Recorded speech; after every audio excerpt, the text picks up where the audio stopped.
Hey, what's good, y'all? Good evening, good afternoon, wherever you may be tuning in from. How y'all doing this afternoon or evening? Hope y'all are doing well. Today is hump day, halfway through the week.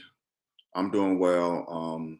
Haven't been on here about a week, so I figured that I wanted to share my thoughts on this Ralph Yarl shooting, which I'm about to get into in a few seconds. But I just want to take the time to say, greetings to everyone. Tomorrow's the last day of Ramadan, and I've been doing good.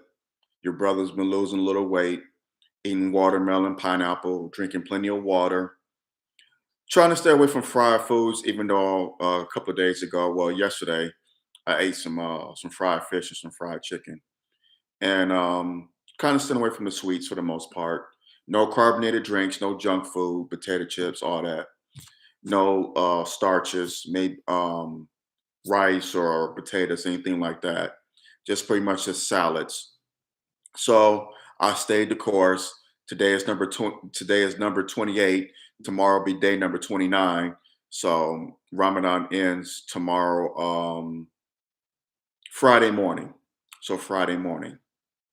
And like I said, it starts sundown tomorrow, Thursday night at 7:48, and then into 5:30, I believe, 5:20 something on Friday morning. I have to check the times. And then it's the end of Ramadan. It's EID, and Muslims around the world celebrate the end of Ramadan. And yeah, so your brother stayed the course. I've stayed the course. Thank the Almighty. I stayed the course.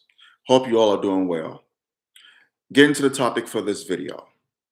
As we've seen on last Thursday, the 13th of April, Ralph Yarl was sent to pick up his younger siblings. He went to the wrong house, rung the doorbell. A shot rang out through the window. Homeowner shot him through the window, injured him in his chest, came out the door, stood over him, and shot him in the head. Thank, thank the Almighty, thank Allah. This young man was not murdered. This incident was not fatal. Thank the good Lord. Thank God. He suffered injuries and he was released from the hospital, I believe, a couple of days ago. Ralph Yarl, 16 years old. He's at home. Of course, he's traumatized. This young man suffered a traumatic experience that none of us could possibly imagine. We couldn't possibly imagine this. That is a nightmare. You ring the wrong doorbell or go to the wrong home and someone comes out busting shots at you. And by the grace of God, he survived. I read reports that, he's at home and he's steady, tearing up and he's very emotional. And that's understandable. Look at what this young man suffered through. This young boy. Look at what he went through. He's going to be traumatized for years. This is going to be years of mental trauma. Hell yeah, he's going to be emotional. I would too, and same with many of y'all. I'm not going to mention the terrorist, the decrepit terrorist animal's name on here because he don't deserve that. He is 84 years old. He's a white male. Um, the media is trying to portray him as some frail old man that kind of portraying that he didn't know what he was doing. He was scared for his life. Someone was going to break in. I don't know about y'all, but where I come from, burglars don't ring your doorbell to break in. They just bust through a window. And if they're going to commit a B&E, they have a damn weapon, which Ralph Yarl did not have. He was at a severe disadvantage. So miss me with that BS. But they're going to try to spin it. Oh, he's a frail old man. Yeah. Is it racially motivated?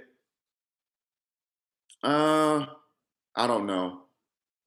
Some seem to think it is, and I could see, in a sense, I could see that.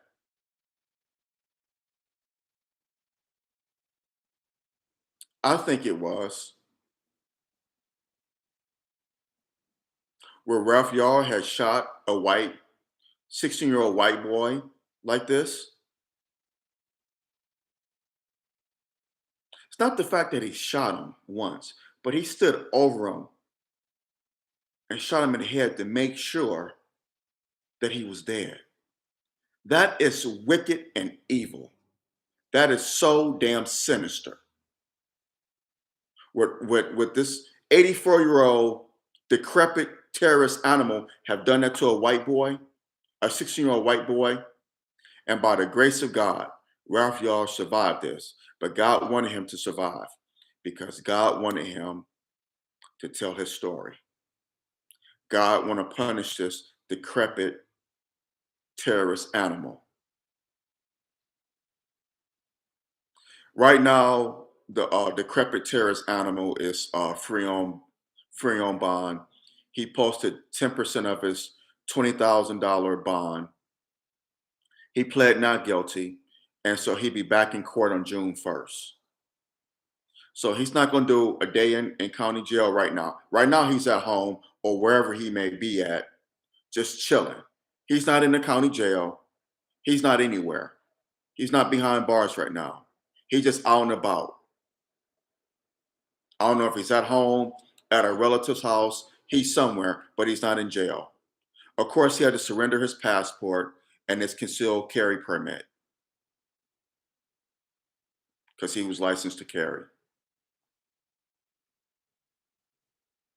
But how in the hell did a unarmed 16-year-old who made the unfortunate mistake of ringing your doorbell, pose a threat to your ass, to your old rotten ass? Please help me understand that. Please, somebody, somewhere, explain that to me. How did he pose a threat to you? I could see if he was trying to kick down your door or trying to break through your windows. Then yes, I would have shot him too because you're defending yourself. You're standing your ground, which you heard a lot of. And this does not apply. This stand your ground here does not apply.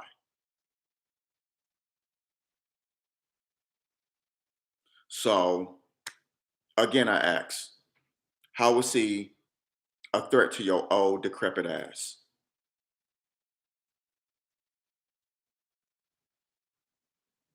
How?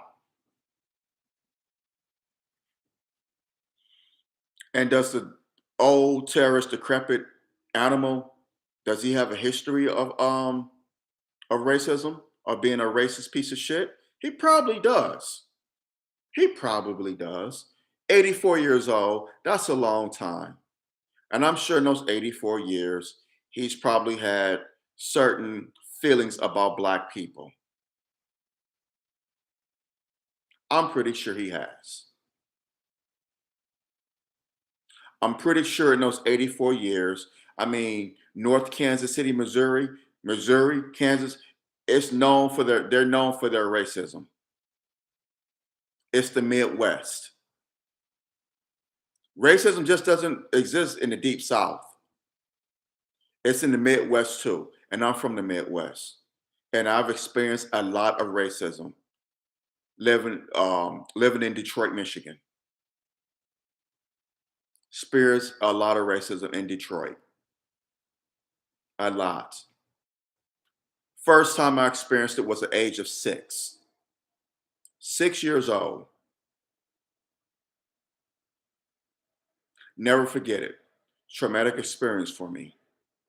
I experienced it throughout my grade school and early middle school years, from third through sixth grade. Yeah, I was called nigger, porch monkey.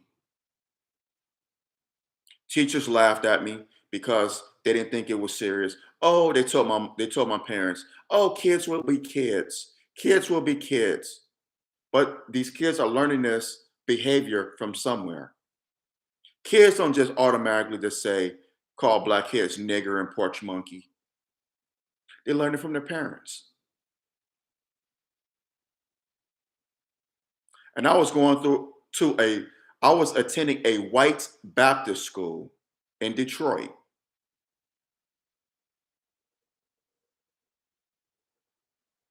White Baptists, white Christians.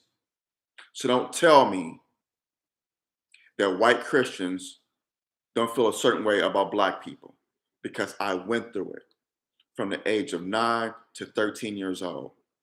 I could write a book about it every day for what, 4 years of attending that prison camp, that religious prison camp.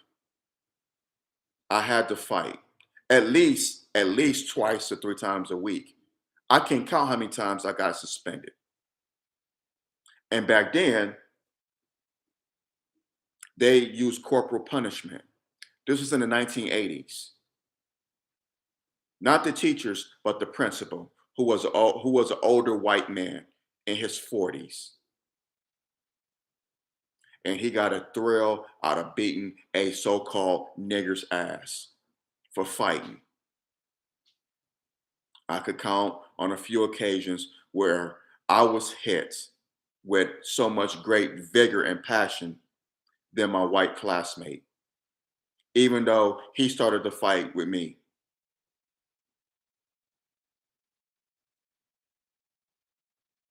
He called me a porch monkey and punched me in my face. I can't remember what the argument was about. We was on the school bus. I was in fifth grade. It was 1986. I remember that. It was 86. I was in the fifth grade. And I think it was in the fall. And it was a Polish kid, Polish American kid. And yes, Polish people are racist toward black people. I've witnessed it. They are. The Polish uh, the Polish immigrants or Polish American people in Detroit hated black Detroiters. There's a whole history about that, but I'm not gonna get into that for right now. But yeah, so this young animal called me a name and called me a nigger. Can't remember how the argument started or what started the incident, and hauled off and punched me in the face. Well, that was the last punch he threw because I beat his cracker ass. I beat that cracker's ass up and down that bus until he never, ever, ever, ever pointed his finger at me. I tore that ass up. I tore that cracker's ass up. Bus driver, racist white lady, of course, she grabs me. She kind of shoves to the white kid, but she grabbed me, kicked us off the bus where we were at school already, sent us to the principal's office. Ryan, yeah, and she lied. Ryan started a fight on my bus. I'm like, no, I didn't. No, I didn't. Woman, no, I didn't. You're lying. You're lying. You're lying. Other kids told you who started it. I didn't start nothing. I was defending myself. You saw it. You looked in your fat face in the rearview mirror and you saw what happened. Of course, the cracker principal took the cracker's bus driver's word for it. And we told him our side of the story. And he asked, who shall I paddle first? Walter, that was a young boy's name, Walter. You go first. I'm like, wow, why? Okay. You gonna paddle him first? Okay. Whap, whap, whap. Walter starts crying. Ryan, hands on my desk. He told Walter the same thing too. Hands on your desk, spread your legs out. And he had a grin on his face. I'm not making this up. As I promise you, this principal, this cracker devil, had a smile on his face before he beat my ass with that paddle. He was grinning like that. And I looked back at him. I was like, wow. Wham! First time. Wham! Second time. Wham! Third time. Now, I told you he hit Walter. Whap, whap, whap. He hauled back from Chicago, it seemed like, and hit me with that paddle. Chicago, 3.5 hours away from Detroit. They were pretty much neighbors. But it seemed like he hauled from Chicago and just hit me with that paddle 3 times. I mean, he was taking a swing like Reggie Jackson used to take swings at the plate. Those of you who remember the great Reggie Jackson.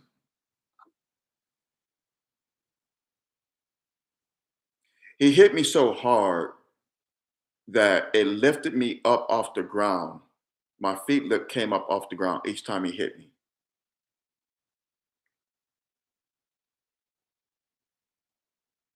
And he took pleasure in doing that.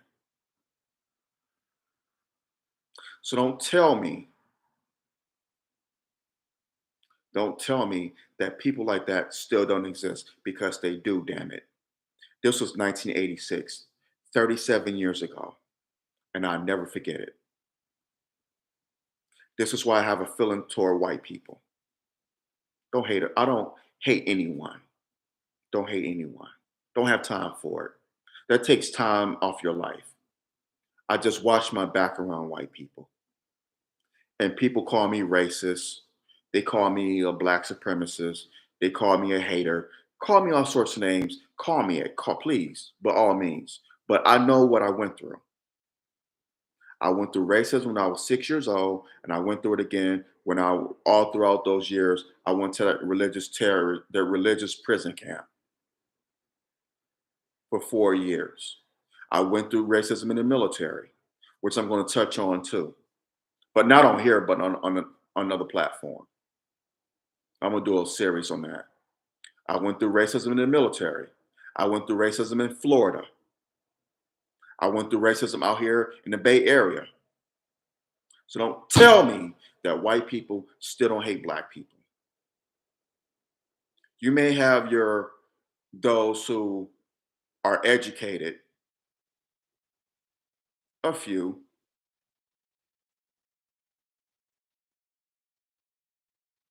Do I have white friends? Sure, I do. But as a collective, I do not trust white people, not as a group. Could I break bread with a white person? Sure. But again, a group, as a collective, I do not trust white people. They cannot be trusted. And if anyone has a problem with that, feel free to drop it in the comments or send me a message on Facebook, Twitter, whatsoever you. Call me on the phone for those who have my phone number. Text me, whatever. This is why I'm so with what the messenger, the Honorable Elijah Muhammad, said decades ago. Blacks and whites need to separate. We need to separate. We cannot live peaceably among the white people. We cannot. We cannot live peaceably among white people. No matter how hard we try, no matter how hard we practice the MVP formula. You want to know what the MVP formula is? Marching plus voting plus praying.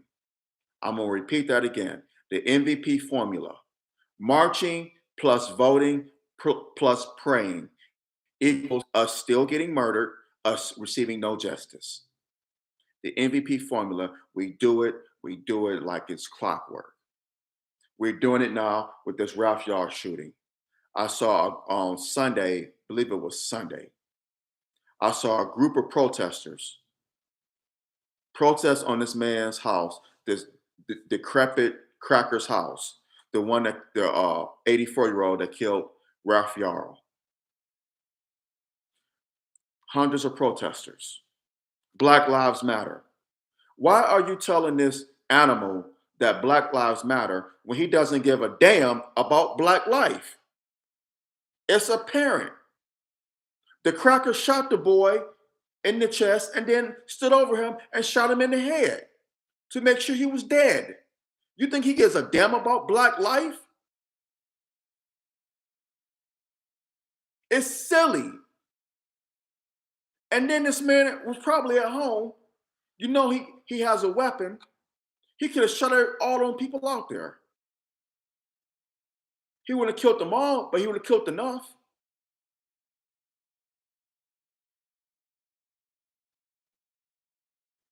If you're gonna do a protest like that, do what the Black Panthers did in 1967 in Sacramento at the California State Capitol. You better be armed to the teeth, and you better not be saying no Black Lives Matter. You better be shouting no justice, no peace, and chamber around. So if he come out busting, we gonna bust back.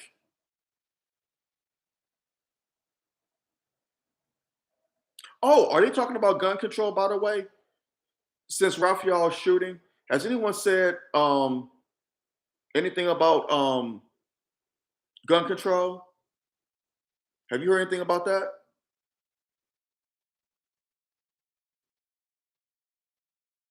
Yeah, I mentioned that Raphael didn't die. I said he was at home. He got released from the hospital on Monday. I mentioned that. Thank you though. Thank you. I appreciate it.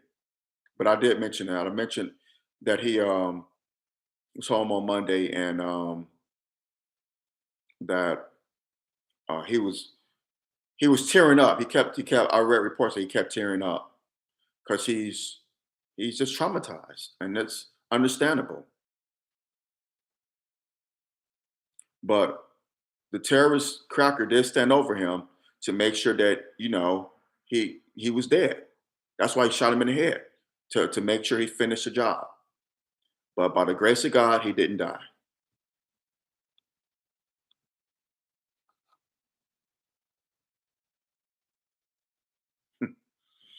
We need to separate.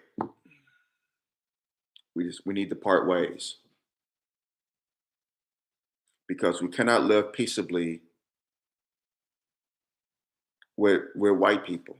I'm sorry, we just can't. No matter how much we practice the MVP formula, we cannot live peaceably among them. We don't go out here causing killing white people. We kill ourselves, which is bad, and that needs to be addressed too. Not just when a white man shoots a black kid, but when a black man or when a black kid shoot another black kid, or a black man shoot another black man, or a black woman, or killing black kids. That needs to be addressed. That mess is going on in Detroit right now. That killing a black security guard for breaking up a fight. Unbecoming behavior. Off-call behavior. That's something that Dr. Claude Anderson speaks about. That needs to be addressed. Was there talk about gun control then? This guy in Detroit that shot four people because his pizza was delivered to the wrong home and the people ate it, and he shot them over a dispute about his pizza being delivered to the wrong house. That's unbecoming behavior. None of those people died, thankfully. That's unbecoming behavior. That needs to be addressed. That needs to be addressed. What about gun control there? We have to practice conflict resolution. We have to practice it. People want to pick up the steel so much, they don't want to talk out their problems. If you can't come to an agreement, part ways. The last resort should be these. That should be the last resort. At any time, no time at all, should you pick up the steel unless your life is in danger and the life of your loved ones are in danger. But that's in case someone also has to steal. You have to defend yourself. But if someone want to throw these, don't grab the steel. Throw them back, or just walk away. If you don't want to fight, just walk away. You live to see another day, or throw hands, whatever. The last resort, and unless someone raises a steel at you, then of course you defend yourself, or any type of weapon. But please don't let it come to that.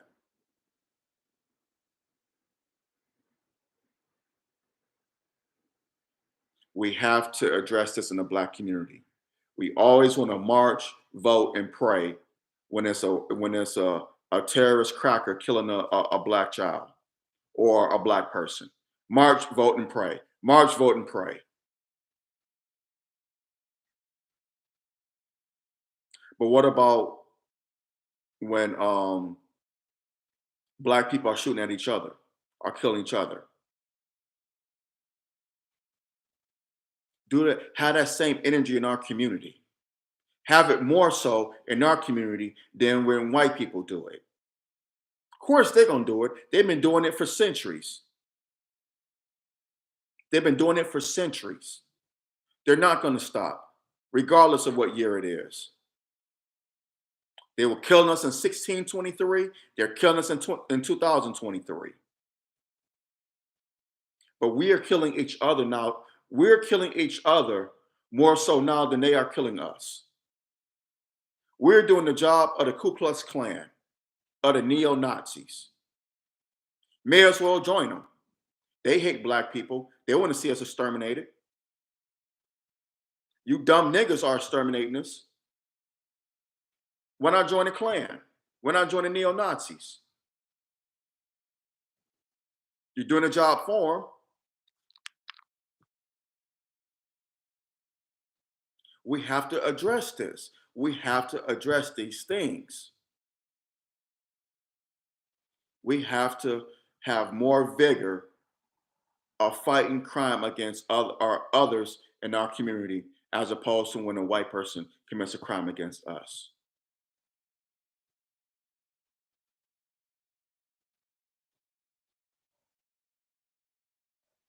Tupac said it on the Machiavelli album. Well, Machiavelli, White Man's World. It's not them that's killing us, it's us that's killing us. Y'all remember that line? It's not them that's killing us, it's us that's killing us.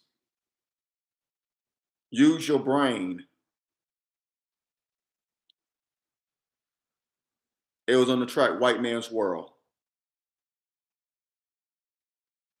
He dropped that back in 96. And it's truer now than it was back then. It's us that's killing us. We have to address it. It's unbecoming behavior. Yes, I know that there's no such thing as Black on Black crime, white on white crime, whatever, whatever, whatever. Crime is a crime of proximity. You kill those who are closest to you. I get that. But riddle me this. Are Asians killing each other at a high rate like we're killing each other? Are white people killing each other at a high rate like we're killing each other? Middle Eastern people?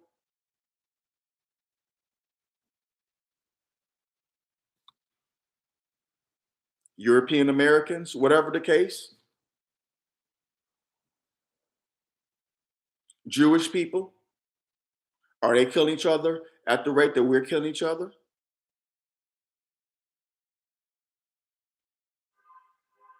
We have to stay on code. We cannot afford to be killing each other, especially over dumb shit. A pizza got delivered to the wrong home and the pizza gets eaten and then you shoot the people. Someone cuts in line in the store, security guard breaks it up. It was a disagreement, it was about to lead to a fight, which was dumb enough. The man that's breaking up a fight and he gets and you shoot and kill him.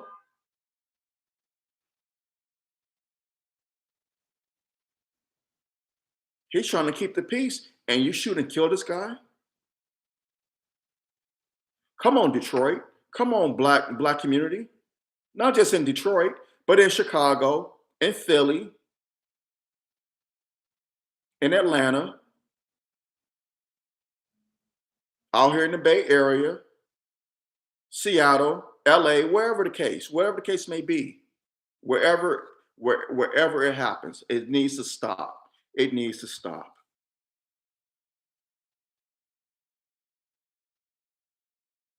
We don't own nothing. We own less than one half of 1% of resources in this nation. Now is not the time for us to be killing each other. Yes, we can have disagreements. I say it here all the time. Let's agree to disagree without being disagreeable. Let's put our problems on the table, address them. If you can't agree or you can't see eye to eye with the person, just part ways or find something that you can agree on. No one says we have to be friends and hold hands and skip and sing kumbaya. That would be great, but we don't have to do that in order to get along. Am I making any sense? Hit the thumbs up button, smash that thumbs up button down, hit the subscribe button so you get notifications when I do videos on here. It's just time out for this dumb shit, y'all. It's just, I try not to cuss on here, but I'm just so frustrated. I'm just so tired because people are dying over just BS, just over the littlest things. Someone, the people who ate the pizza, thankfully they didn't die. But the fact that they got shot was just stupid. The fact that the security guard was trying to break up a fight and he got killed is stupid. The fact that a young man, a teenage boy, a young boy was shot twice, thankfully not fatally, just for ringing the wrong doorbell. It's just sad. It shouldn't happen. But where's this talk about gun control? I notice when a black person is shot or black people shoot and kill each other, there's no talk about gun control. I wonder why. Hmm. Have y'all noticed that? I wonder why. It's crazy. And the ones touting gun control, beating the war drums on this issue, guess what? They have armed security guards who have, are you ready for this? Dun, dun, dun, dun, guns. The lawmakers who are beating the war drums on gun control have armed security guards who have guns. You heard right. They have guns. So if you want to take the guns away from law abiding citizens, why don't we start with taking the guns away from your security detail? We should start with y'all first. First and foremost, you go first. Since you want to beat the war drums, you go first, lawmakers. Those armed security guards that you have, we're going to take their guns away. What y'all think about gun control now? How you like those apples, like my father used to say? Hmm. Military, we're going to take your guns away. You don't need guns. Police, we're going to take your guns away. So much for that gun control, huh? What y'all think about gun control now? Well, they're protecting us. They're protecting them. That's what law-abiding citizens that have guns are doing. They're protecting themselves. They're protecting their property and their loved ones.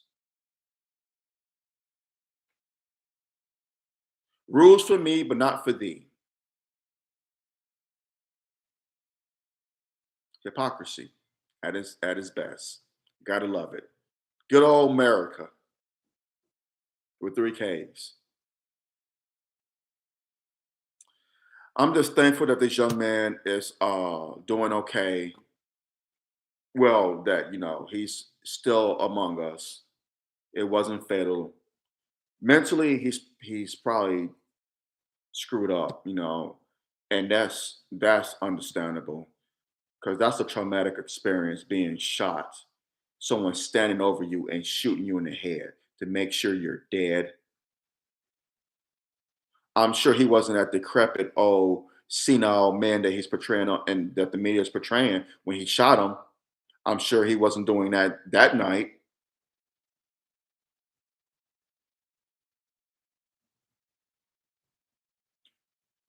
It's crazy. And there's been talk about the aunt. I think the aunt is raising Ralph Yarl, or she's has a significant impact in his life somewhere, some shape, form, or fashion. But she's married to a white man, and the only reason why I bring this up because on her Twitter timeline, she was saying how great it was to be married to a white man, this and that, this and that, this and that, and yada yada yada yada. The family, they're Liberian American from of Liberia. I think Ralph Yarl probably was born here, but the aunt is from Liberia, Liberian American. And I know who she married to doesn't have anything to do with this shooting, but you can't sit up here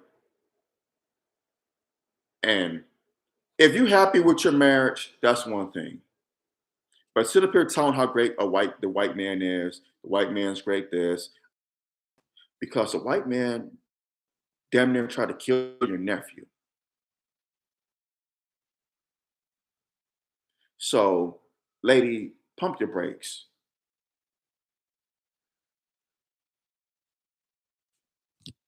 But that's all I'm gonna say about that. Any event, I saw yesterday a video of students at I forgot the name of the school, but they walked out during class and they did a walk or a march for Ralph Yarl. It's cute, it's commendable and it's cute, but again, I'm so sick of us marching, voting, and praying. I'm sick of it. It gets old. We've been doing it since I'm freezing up here. Oh, you know what?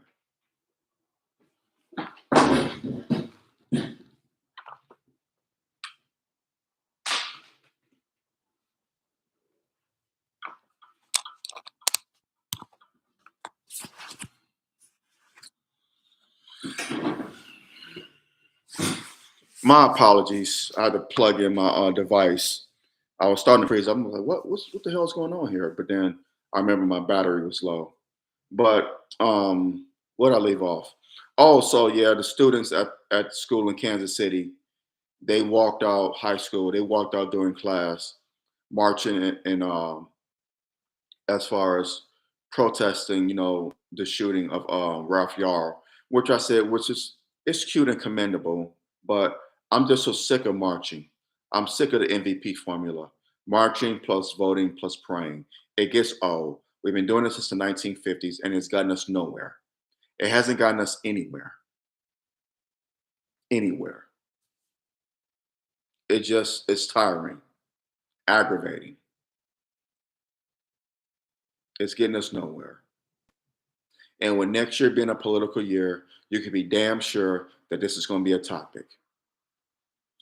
I wouldn't be surprised if they walk Ralph Yarl out there during the Joe Biden's bid to get reelected and use this young boy's tragedy as a stepping point for his or as a talking point for his campaign next year. It would not surprise me.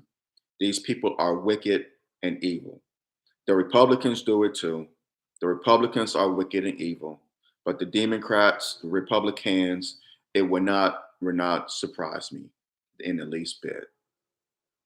Hit that thumbs up button, smash that thumbs up button down. Hit the subscribe button so you get notifications of when you get videos, or when I do videos on here. Excuse me. But prayers for Ralph Yarl, his family. I hope this young man is able to just mentally recover from this. His physical wounds will heal, but I hope his mental wounds will as well. That's the most important part because that lasts a lifetime. But like again, thoughts and prayers to him. I'm glad that he's still among us.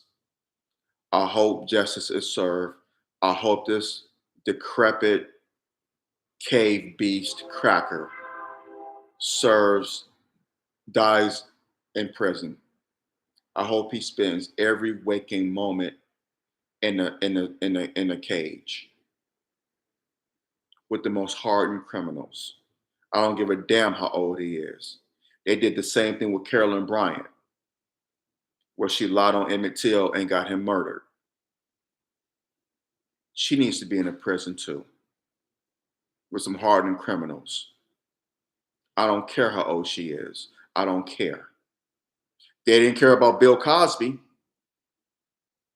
The man was blind in one eye, 81 years old. They still sent him to jail, to prison, excuse me, to prison with hardened criminals for 2.5 years. Why should we care about these terrorist devils? Carolyn Bryant and this decrepit old bag of bones that shot Ralph Yarl. Put him in there with hardened criminals. Put him in there with them.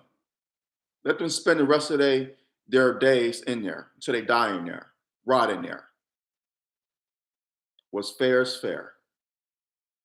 Thankfully, Dr. Cosby was released because they had no evidence, but still, they still sent him in there 2.5 years. In the event, y'all have a blessed and wonderful day. I love y'all and thank you for the support. Thank you, brother Steph. Yeah, I went through that. Yeah, man, it was tough. I'm going through therapy now because of those events from my time in that terrorist religious camp, prison camp. That's what I call it, a religious prison camp. I'm still going through I'm going to therapy for that. So thank you, brother. Appreciate it, Steph. But in any event, y'all have a great, blessed, wonderful day. Like I always say, we don't have to agree, but let's agree to disagree without being disagreeable. And just hit that thumbs up button, smash it down, and hit the subscribe button so you get notifications when I do videos on here. Again, be safe, y'all.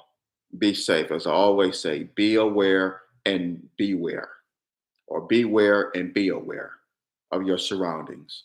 Be safe out here. This devil is busy. This devil is busy, more so now than ever.